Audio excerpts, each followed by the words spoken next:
वक्त आप जी कीर्तन सरवण कर रहे हो। साध संगत जी सतगुरु जी फरमान करते ने, हम कर साजन आए साचे मेल मिलाए। धन गुरु अर्जन देव सच्चे पातशाह जिस वक्त ਵਿਆਹ ਦੇ ਯੋਗ ਹੋ ਗਏ, ਸਤ ਸੰਗਤ ਨੇ ਸਾਧ ਸੰਗਤ ਨੇ ਸਤ ਸੰਗਤ ਵਿੱਚ ਬੇਨਤੀ ਕੀਤੀ, ਸਤਿਗੁਰੂ ਆਪ ਜੀ ਵਰ ਪ੍ਰਾਪਤ ਹੋ, ਤੁਹਾਡਾ ਵੀ ਹੁਣ ਵਿਆਹ ਹੋਣਾ ਚਾਹੀਦਾ ਹੈ। ਉਸ ਵਕਤ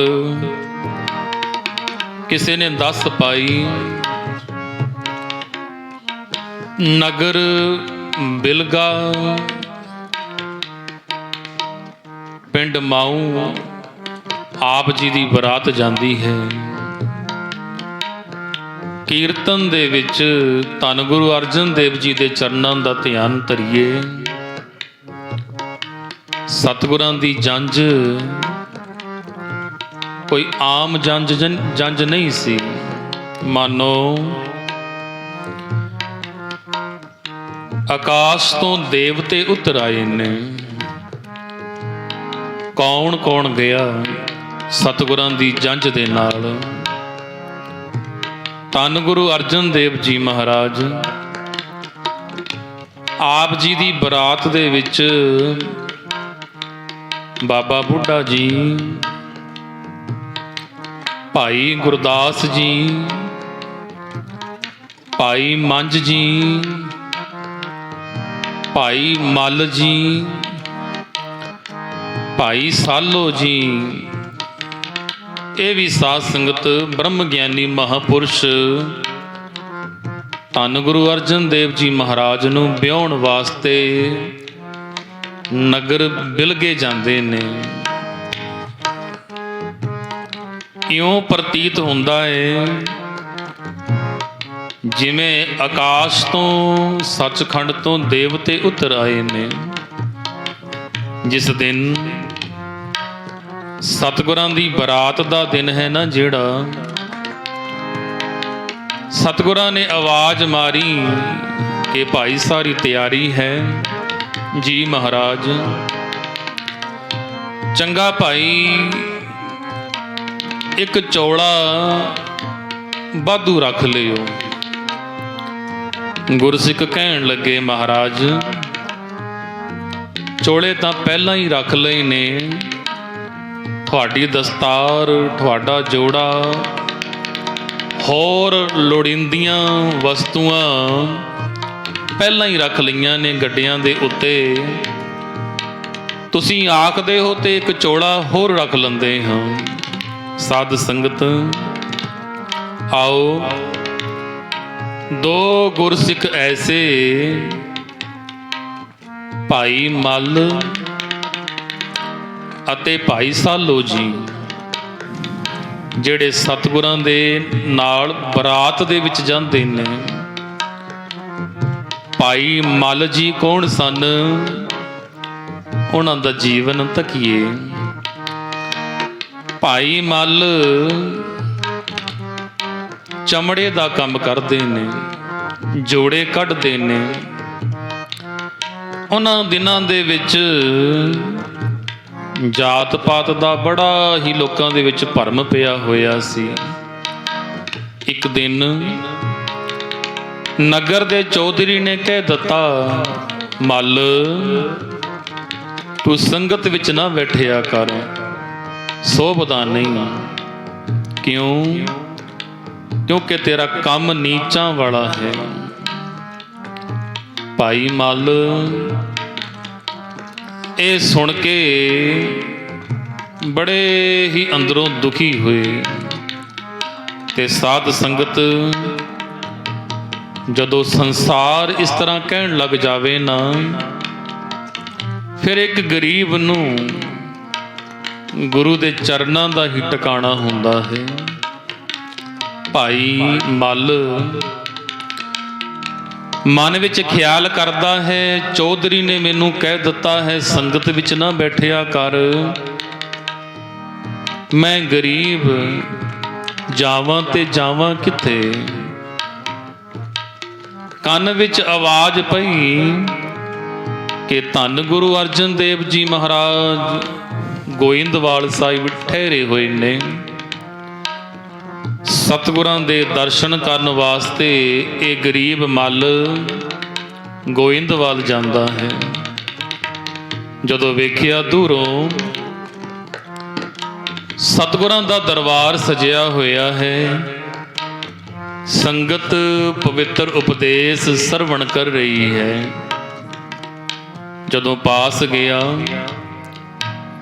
ਅੰਦਰੋਂ ਆਵਾਜ਼ ਆਈ, ਮੱਲ ਉਹ ਤੈਨੂੰ ਤਾਂ ਚੌਧਰੀ ਨੇ ਵੀ ਕਹਿ ਦਿੱਤਾ ਹੈ ਵੀ ਸਭਾ ਵਿੱਚ ਨਾ ਬੈਠਿਆ ਕਰ, ਇੱਥੇ ਤਾਂ ਸਾਰੇ ਦੇਵਤੇ ਬੈਠੇ ਨੇ, ਕੀ ਤੂੰ ਇਹਨਾਂ ਦੇ ਵਿੱਚ ਬੈਠਣ ਯੋਗ ਹੈ? ਇਸ ਸੋਚ ਕੇ ਭਾਈ ਮੱਲ ਜੋੜਿਆਂ ਤੋਂ ਪਰੇ ਬੈਠ ਜਾਂਦਾ ਹੈ, ਬਾਹਰ ਬੈਠ ਜਾਂਦਾ ਹੈ। ਭਾਈ ਮੱਲ ਦੀ ਨਿਗਾਹ ਧੰਨ ਗੁਰੂ ਅਰਜਨ ਦੇਵ ਜੀ ਮਹਾਰਾਜ ਜੀਆਂ ਦੇ ਜੋੜੇ ਦੇ ਉੱਤੇ ਪੈਂਦੀ ਹੈ। ਸਾਧ ਸੰਗਤ, ਇੱਕ ਹੀ ਨਜ਼ਰ ਦੇ ਨਾਲ ਜੋੜੇ ਨੂੰ ਬਾਂਝ ਲਿਆ। ਕਿੰਨੀ ਚੌੜਾਈ ਹੈ, ਕਿੰਨੀ ਲੰਬਾਈ ਹੈ, ਕਿੰਨਾ ਕੁ ਵਜਨ ਹੋਵੇਗਾ, ਕਿਉਂਕਿ ਜੋੜੇ ਦਾ ਕੰਮ ਕਰਦਾ ਹੈ। ਮਨ ਨੇ ਸਲਾਹ ਕੀਤੀ, ਮੱਲ ਤੂੰ ਸੰਗਤ ਦੇ ਵਿੱਚ ਤਾਂ ਬੈਠਣ ਯੋਗ ਨਹੀਂ, ਇਹ ਕਹਿੰਦੇ ਨੇ, ਪਰ ਤੂੰ ਸਤਿਗੁਰਾਂ ਦਾ ਜੋੜਾ ਤਾਂ ਤਿਆਰ ਕਰ ਸਕਦਾ ਹੈ ਨਾ। ਮਨ ਦੇ ਵਿੱਚ ਜੋੜੇ ਦੀ ਲੰਬਾਈ ਚੌੜਾਈ ਤੈਅ ਕਰ ਲਈ ਤੇ ਘਰ ਵਾਪਸ ਆ ਗਿਆ। ਬੜੇ ਪਿਆਰ ਦੇ ਨਾਲ ਧੰਨ ਗੁਰੂ ਅਰਜਨ ਦੇਵ ਜੀ ਮਹਾਰਾਜ ਜੀ ਦਾ ਜੋੜਾ ਤਿਆਰ ਕਰਦਾ ਹੈ। ਇੱਧਰੋਂ ਧੰਨ ਗੁਰੂ ਅਰਜਨ ਦੇਵ ਜੀ ਦੀ ਬਰਾਤ ਚੜ੍ਹਨ ਲੱਗੀ ਹੈ। ਭਾਈ ਇੱਕ ਚੋਲਾ ਹੋਰ ਵਾਧੂ ਰੱਖ ਲਿਓ, ਸਤ ਬਚਨ। ਸਾਧ ਸੰਗਤ, ਜਦੋਂ ਗੁਰੂ ਅਰਜਨ ਦੇਵ ਜੀ ਮਹਾਰਾਜ ਵਿਆਹੁਣ ਚੱਲੇ ਨੇ ਨਾ, ਦੇਵਤਿਆਂ ਦੀ ਬਰਾਤ ਲੈ ਕੇ ਜਾ ਰਹੇ ਨੇ। ਦੇਵਤਿਆਂ ਦੀ ਬਰਾਤ ਆਪੂਰਨ ਜੰਝ ਬਣਾਈ। ਨਕੋਦਰ ਜਦੋਂ ਪਹੁੰਚੇ, ਨਕੋਦਰ ਤੋਂ ਇਹਨਾਂ ਨੇ ਪਿੰਡ ਬਿਲਗੇ ਵੱਲ ਜਾਣਾ ਹੈ। ਸਤਿਗੁਰੂ ਕਹਿਣ ਲੱਗੇ, ਭਾਈ ਰੱਥ ਇੱਧਰ ਨੂੰ ਮੋੜ ਲਓ। ਗੁਰਸਿੱਖ ਕਹਿਣ ਲੱਗੇ, ਮਹਾਰਾਜ ਕੀ ਗੱਲ, ਤੁਹਾਡੇ ਸਹੁਰਿਆਂ ਦਾ ਪਿੰਡ ਤਾਂ ਇੱਧਰ ਹੈ। ਨਹੀਂ ਭਾਈ, ਇਸ ਰਸਤੇ ਨੂੰ ਜਾਣਾ ਹੈ।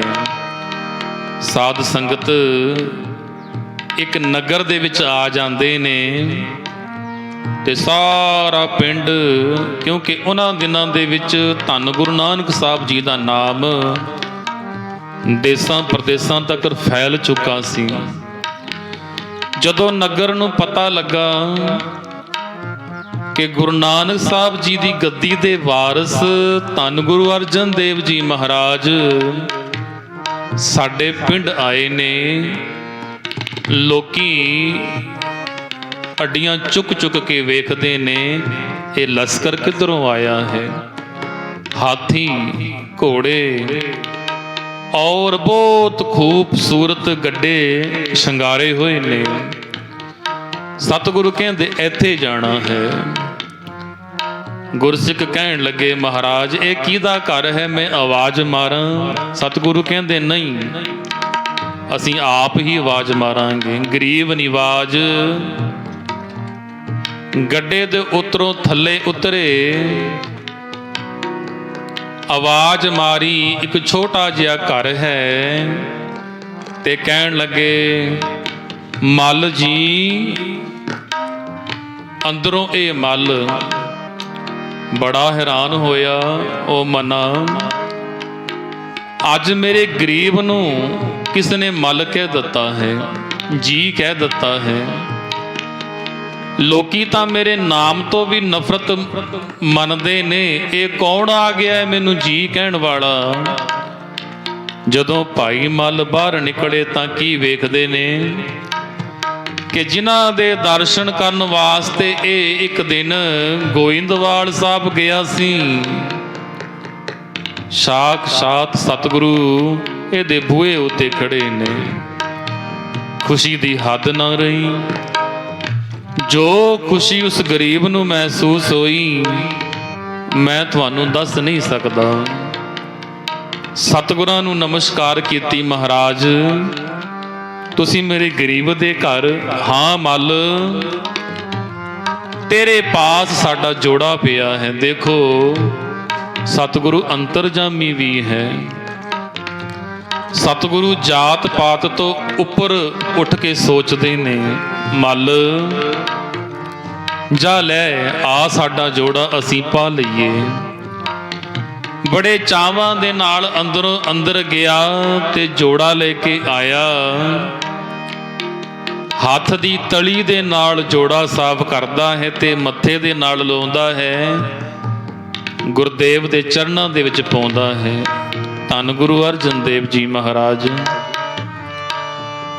ਜੋੜੇ ਨੂੰ ਘੱਟ ਵੇਖਦੇ ਨੇ ਤੇ ਇਹਦੀ ਸ਼ਰਧਾ ਨੂੰ ਵੱਧ ਵੇਖਦੇ ਨੇ। ਮੱਲ ਬਈ ਜੋੜਾ ਤਾਂ ਬੜਾ ਚੰਗਾ ਤਿਆਰ ਹੋਇਆ ਹੈ, ਬਹੁਤ ਵਧੀਆ ਬਣਿਆ ਹੈ। ਹਾਂ ਮਹਾਰਾਜ ਤੁਹਾਡੀ ਹੀ ਕਿਰਪਾ ਹੋਈ ਹੈ। ਚੰਗਾ ਮੱਲ ਅਸੀਂ ਜਾਣਾ ਹੈ, ਖੜਾ ਹੋ। ਤੇ ਸਾਧ ਸੰਗਤ ਮੈਂ ਬੇਨਤੀ ਕਰਾਂ, ਭਾਈ ਮੱਲ ਨੇ ਜੋੜਾ ਤਾਂ ਤਿਆਰ ਕਰ ਲਿਆ ਸੀ, ਪਰ ਇੱਕ ਭਿਆਨਕ ਰੋਗ ਲੱਗ ਗਿਆ ਗਠੀਏ ਦਾ। ਗਠੀਏ ਦੇ ਰੋਗ ਲੱਗਣ ਦੇ ਨਾਲ ਇਹ ਤੁਰ ਨਹੀਂ ਸਕਦਾ। ਬਣਿਆ ਹੋਇਆ ਜੋੜਾ ਸਤਿਗੁਰਾਂ ਨੂੰ ਜਾ ਕੇ ਭੇਟਾ ਨਹੀਂ ਕਰ ਸਕਿਆ। ਇਸ ਵਾਸਤੇ ਗਰੀਬ ਨਵਾਜ ਇਹਦੇ ਘਰ ਵਿੱਚ ਹੀ ਆ ਗਏ ਨੇ ਆਪਣੀ ਭੇਟਾ ਲੈਣ ਵਾਸਤੇ। ਮੱਲ ਖੜਾ ਹੋ, ਅਸੀਂ ਜਾਣਾ ਹੈ। ਮਹਾਰਾਜ ਸਰੀਰ ਨੂੰ ਗਠੀਏ ਦਾ ਰੋਗ ਲੱਗ ਚੁੱਕਾ ਹੈ, ਮੇਰੇ ਤੋਂ ਹੋਰ ਖੜਾ ਨਹੀਂ ਹੁੰਦਾ, ਮੇਰੇ ਤੋਂ ਤੁਰਿਆ ਨਹੀਂ ਹੁੰਦਾ। ਧੰਨ ਗੁਰੂ ਅਰਜਨ ਦੇਵ ਜੀ ਮਹਾਰਾਜ ਨੇ ਭਾਈ ਮੱਲ ਨੂੰ ਮੋਢਿਆਂ ਦੇ ਉੱਤੋਂ ਪਕੜਿਆ ਤੇ ਖੜਾ ਕਰ ਦਿੱਤਾ। ਇਹ ਮੱਲ ਜਿਹੜਾ ਦੁੱਖ ਮੰਨਦਾ ਸੀ ਖੜਾ ਹੋਣ ਲੱਗਾ, ਇਹ ਆਰੋਗੀ ਹੋ ਗਿਆ ਹੈ, ਇਹਦਾ ਰੋਗ ਖਤਮ ਹੋ ਗਿਆ ਹੈ। ਸਤਿਗੁਰੂ ਮੈਂ ਤਾਂ ਰਾਜੀ ਹੋ ਗਿਆ, ਮੇਰੇ ਹੱਥ ਪੈਰ ਸਿੱਧੇ ਹੋ ਗਏ ਨੇ, ਤੁਹਾਡੀ ਕਿਰਪਾ ਹੋ ਗਈ ਹੈ। ਮੱਲ ਚੰਗਾ ਫਿਰ ਇਉਂ ਕਰ, ਸਾਡੇ ਨਾਲ ਸਾਡੀ ਬਰਾਤ ਚੱਲ। ਮਹਾਰਾਜ ਮੇਰੇ ਤੋਂ ਅਜੇ ਤੁਰਿਆ ਵੀ ਨਹੀਂ ਜਾਂਦਾ ਤੇ ਮੇਰੇ ਕੱਪੜੇ ਵੀ ਬਹੁਤੇ ਚੰਗੇ ਨਹੀਂ, ਭਲਾ ਮੈਂ ਕਿਵੇਂ ਬਰਾਤ ਜਾ ਸਕਦਾ ਹਾਂ। ਸਤਿਗੁਰੂ ਕਹਿੰਦੇ ਗੁਰਸਿੱਖੋ ਲਿਆਓ ਬਈ ਚੋਲਾ। ਚੋਲਾ ਮੰਗਵਾਇਆ, ਆਪਣੇ ਹੱਥੀ ਚੋਲੇ ਦੀ ਤਹਿ ਖੋਲੀ ਤੇ ਆਖਿਆ ਮੱਲ ਆ ਸੋਹਣਾ ਚੋਲਾ ਤੇਰੇ ਵਾਸਤੇ ਹੀ ਬਣਵਾਇਆ ਹੈ। ਤੈਂ ਸਾਡੇ ਵਾਸਤੇ ਜੋੜਾ ਬਣਵਾਇਆ ਤੇ ਅਸੀਂ ਤੇਰੇ ਵਾਸਤੇ ਆ ਚੋਲਾ ਬਣਾਇਆ, ਪਹਿਨ ਲੈ। ਭਾਈ ਮੱਲ ਨੇ ਉਹ ਚੋਲਾ ਪਹਿਨਿਆ।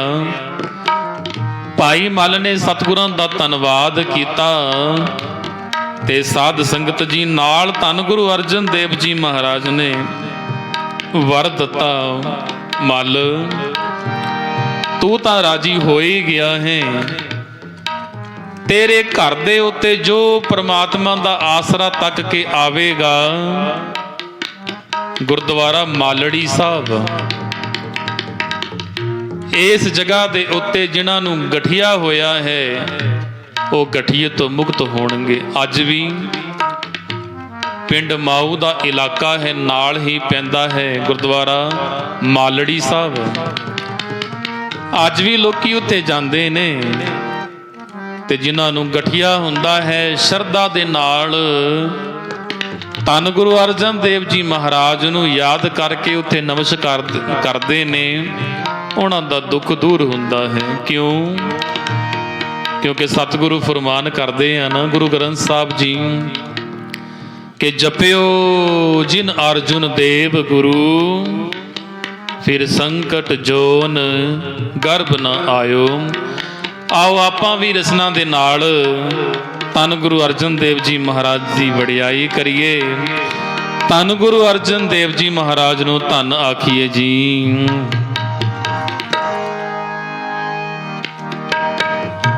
ਧੰਨ ਗੁਰੂ ਅਰਜਨ, ਧੰਨ ਗੁਰੂ ਅਰਜਨ, ਧੰਨ ਗੁਰੂ ਅਰਜਨ, ਧੰਨ ਗੁਰੂ ਅਰਜਨ, ਧੰਨ ਗੁਰੂ ਅਰਜਨ, ਧੰਨ ਗੁਰੂ ਅਰਜਨ, ਧੰਨ ਗੁਰੂ ਅਰਜਨ, ਧੰਨ ਗੁਰੂ ਅਰਜਨ, ਧੰਨ ਗੁਰੂ ਅਰਜਨ, ਧੰਨ ਗੁਰੂ ਅਰਜਨ, ਧੰਨ ਗੁਰੂ ਅਰਜਨ, ਧੰਨ ਗੁਰੂ ਅਰਜਨ।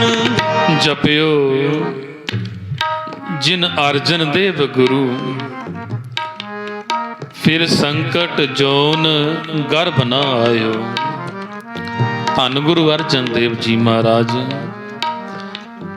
ਭਾਈ ਗੁਰਦਾਸ ਜੀ, ਬਾਬਾ ਬੁੱਢਾ ਜੀ, ਭਾਈ ਮੰਝ ਜੀ, ਭਾਈ ਸਾਲੋ ਜੀ, ਭਾਈ ਮੱਲ ਜੀ, ਧੰਨ ਗੁਰੂ ਅਰਜਨ ਦੇਵ ਸੱਚੇ ਪਾਤਸ਼ਾਹ ਜੀ ਦੀ ਬਰਾਤ ਉਹਨਾਂ ਦੇ ਨਾਲ ਜਾਂਦੇ ਨੇ।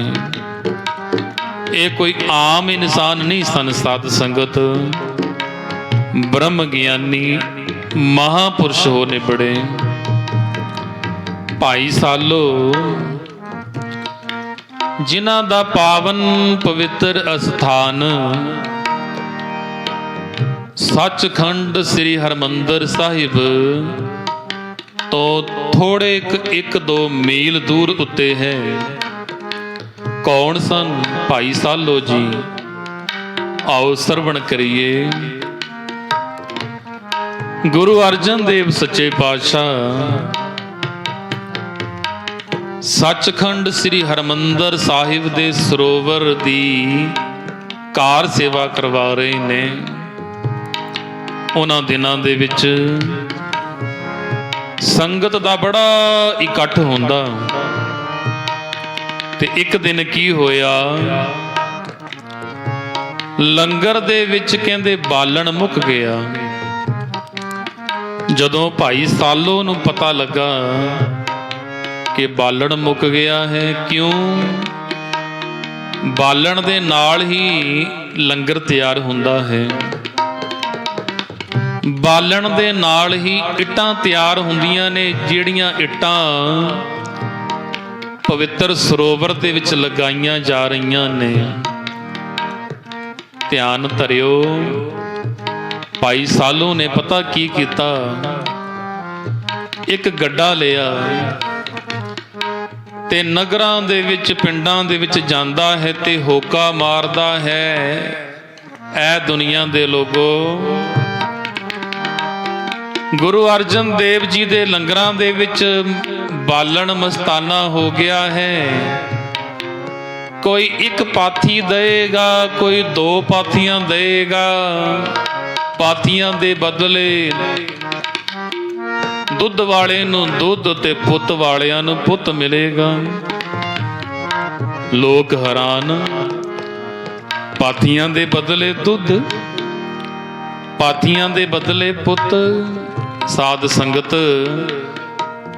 ਇਹ ਅਨਾਉਂਸਮੈਂਟ ਕਰ ਕਰਕੇ ਗੱਡੇ ਭਰ ਭਰ ਕੇ ਪਾਥੀਆਂ ਦੇ ਢੇਰ ਲਗਾ ਦਿੱਤੇ ਹਰਿਮੰਦਰ ਸਾਹਿਬ ਵਿਖੇ। ਜਦੋਂ ਗੁਰੂ ਅਰਜਨ ਦੇਵ ਜੀ ਮਹਾਰਾਜ ਪਰਤ ਕੇ ਵਾਪਸ ਆਏ ਨਾ ਹਰਿਮੰਦਰ ਸਾਹਿਬ, ਭਾਈ ਗੁਰਦਾਸ ਜੀ ਨੂੰ ਕਹਿਣ ਲੱਗੇ, ਭਾਈ ਗੁਰਦਾਸ ਜੀ, ਤੁਸੀਂ ਤਾਂ ਕਹਿੰਦੇ ਹੋ ਕਿ ਬਾਲਣ ਮਸਤਾਨਾ ਹੋ ਗਿਆ, ਵੇਖੋ ਕਿੱਡੇ ਕਿੱਡੇ ਢੇਰ ਲੱਗੇ ਪਏ ਨੇ। ਮਹਾਰਾਜ ਇਹ ਸਾਰਾ ਬਾਲਣ ਭਾਈ ਸਾਲੋ ਨੇ ਇਕੱਠਾ ਕੀਤਾ ਹੈ। ਇੰਨਾ ਬਾਲਣ ਤੇ ਕਿਸੇ ਨੇ ਕਹਿ ਦਿੱਤਾ, ਮਹਾਰਾਜ ਪਤਾ ਕਿਵੇਂ ਇਕੱਠਾ ਕੀਤਾ ਹੈ? ਕਿਵੇਂ? ਭਾਈ ਸਾਲੋ ਪਿੰਡਾਂ ਦੇ ਵਿੱਚ ਜਾਂਦਾ ਹੈ ਤੇ ਹੋਕਾ ਦਿੰਦਾ ਹੈ ਕਿ ਇੱਕ ਪਾਥੀ ਦੇ ਬਦਲੇ ਇੱਕ ਪੁੱਤਰ, ਪਾਥੀਆਂ ਦੇ ਬਦਲੇ ਦੁੱਧ ਪੁੱਤ, ਪਾਥੀਆਂ ਭੇਟਾ ਕਰੋ। ਇਉਂ ਕਰਕੇ ਇਹਨੇ ਪਾਥੀਆਂ ਦੇ ਢੇਰ ਲਗਾ ਦਿੱਤੇ। ਗੁਰੂ ਅਰਜਨ ਦੇਵ ਸੱਚੇ ਪਾਤਸ਼ਾਹ ਕਹਿਣ ਲੱਗੇ, ਭਾਈ ਸਾਲੋ ਉਹ ਸਾਨੂੰ ਪੁੱਛ ਤਾਂ ਲੰਦਾ, ਐਡੀਆਂ ਵੱਡੀਆਂ ਦਾਤਾਂ ਦੇ ਰਹੇ ਤੂੰ ਪਾਥੀਆਂ ਦੇ ਬਦਲੇ। ਮਹਾਰਾਜ ਤੁਹਾਨੂੰ ਕੀ ਪੁੱਛਣਾ ਸੀ? ਮੈਂ ਤੁਹਾਡੇ ਬਾਰੇ ਜਾਣਦਾ ਹਾਂ। ਕਿਉਂ? ਗੁਰ ਅਰਜੁਨ ਸੱਚ ਸਿਰਜਣਹਾਰਾ। ਸਤਿਗੁਰੂ ਤੁਹਾਡੇ ਦਰ ਦੇ ਉੱਤੇ ਇੱਕ ਕਿਨਕਾ ਪਿਆ ਹੋਵੇ ਨਾ, ਉਹ ਵੀ ਹੀਰਾ ਬਣ ਜਾਂਦਾ ਹੈ। ਤੁਹਾਡੇ ਦਰ ਦੇ ਉੱਤੇ ਇੱਕ ਅੱਧੀ ਕੌਡੀ ਬਣੀ ਹੁੰਦੀ ਹੋਵੇ ਨਾ, ਉਹਦਾ ਮੁੱਲ ਵੀ ਲੱਖਾਂ ਦੇ ਵਿੱਚ ਪੈ ਜਾਂਦਾ ਹੈ। ਮਹਾਰਾਜ ਮੈਂ ਪੜ੍ਹਿਆ ਹੈ, ਸਾਚੇ ਸਾਹਿਬਾ ਕਿਆ ਨਹੀਂ ਕਰ ਤੇਰੇ। ਐ ਮੇਰੇ ਸਤਿਗੁਰੂ ਮੈਂ ਤੁਹਾਡੀਆਂ ਵਡਿਆਈਆਂ ਵੇਖ ਕੇ ਹੀ ਆਖਿਆ ਹੈ ਕਿ ਪਾਥੀਆਂ ਦੇ ਬਦਲੇ ਦੁੱਧ ਪੁੱਤ ਪ੍ਰਾਪਤ ਹੋਣਗੇ। ਗੁਰੂ ਅਰਜਨ ਦੇਵ ਜੀ ਮਹਾਰਾਜ ਮੁਸਕਰਾ ਪਏ। ਭਾਈ ਸਾਲੋ ਕਹਿਣ ਲੱਗੇ, ਮਹਾਰਾਜ ਮੇਰੀ ਲਾਜ ਰੱਖ ਲਿਓ। ਚੰਗਾ ਬਈ। ਗੁਰੂ ਅਰਜਨ ਦੇਵ ਜੀ ਕਹਿਣ ਲੱਗੇ, ਜੇ ਇਹ ਗੱਲ ਹੈ ਤਾਂ ਜੋ ਇਸ ਦਰ ਦੇ ਉੱਤੇ ਪਾਥੀਆਂ ਲੈ ਕੇ ਆਵੇਗਾ, ਬਾਲਣ ਲੈ ਕੇ ਆਵੇਗਾ, ਅਥਵਾ ਜਿਨ੍ਹਾਂ ਨੇ ਤੈਨੂੰ ਇਹ ਸੇਵਾਵਾਂ ਦਿੱਤੀਆਂ ਨੇ ਉਹਨਾਂ ਦੀਆਂ ਇੱਛਾਵਾਂ ਪੂਰੀਆਂ ਹੋਣਗੀਆਂ। ਅੱਜ ਵੀ ਸ੍ਰੀ ਅੰਮ੍ਰਿਤਸਰ ਸਾਹਿਬ ਜਾਈਏ ਨਾ, ਉੱਥੇ ਇੱਕ ਗੁਰੂ ਘਰ ਹੈ ਭਾਈ ਸਾਲੋ ਜੀ ਦਾ, ਜਿੱਥੇ ਅੱਜ ਵੀ ਕੜਾਹ ਪ੍ਰਸ਼ਾਦ ਭੇਟਾ ਨਹੀਂ ਹੁੰਦਾ, ਪਤਾਸੇ ਭੇਟਾ ਨਹੀਂ ਹੁੰਦੇ। ਕੀ ਭੇਟਾ ਹੁੰਦਾ ਏ? ਪਾਥੀਆਂ, ਬਾਲਣ। ਅੱਜ ਵੀ ਉਸ ਗੁਰੂ ਘਰ ਦੇ ਵਿੱਚ ਬਾਲਣ ਭੇਟਾ ਹੁੰਦਾ ਹੈ। ਔਰ ਲੋਕੀ ਜਿਨ੍ਹਾਂ ਨੂੰ ਦੁੱਧ ਚਾਹੀਦਾ ਹੈ, ਦੁੱਧ ਪ੍ਰਾਪਤ ਹੁੰਦਾ ਹੈ। ਜਿਨ੍ਹਾਂ ਨੂੰ ਧੀਆਂ ਦੀ ਲੋੜ ਹੋਵੇ, ਪੁੱਤਰਾਂ ਦੀ ਲੋੜ ਹੋਵੇ, ਉਹਨਾਂ ਨੂੰ ਸਭ ਕੁਝ ਮਿਲਦਾ ਹੈ। ਇਸ ਵਾਸਤੇ ਭੱਟਾਂ ਨੇ ਤਾਂ ਕਹਿ ਦਿੱਤਾ ਹੈ, ਜਪਿਓ ਜਿਨ ਅਰਜਨ ਦੇਵ ਗੁਰੂ, ਫਿਰ ਸੰਕਟ ਜੋਨ ਗਰਭ ਨ ਆਇਓ।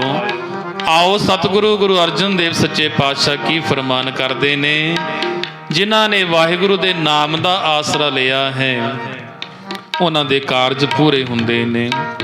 ਭਾਈ ਸਾਲੋ ਜੀ, ਭਾਈ ਮੱਲ ਜੀ ਅਤੇ ਹੋਰ ਮਹਾਨ ਹਸਤੀਆਂ ਗੁਰੂ ਅਰਜਨ ਦੇਵ ਸੱਚੇ ਪਾਤਸ਼ਾਹ ਨੂੰ ਪਿੰਡ ਮਾਓ ਬਿਲਗਾ ਵਿਖੇ ਵਿਆਹੁਣ ਜਾਂਦੇ ਨੇ। ਗੁਰਮਤਿ ਦੇ ਅਨੁਸਾਰ ਸਤਿਗੁਰਾਂ ਦੇ ਆਨੰਦ ਕਾਰਜ ਹੁੰਦੇ ਨੇ। ਗੁਰਸਿੱਖਾਂ ਦੀ ਬਰਾਤ ਜਾਂਦੀ ਹੈ ਔਰ ਸਾਧ ਸੰਗਤ ਬਰਾਤ ਦੇ ਵਿੱਚ ਮਾਨੋ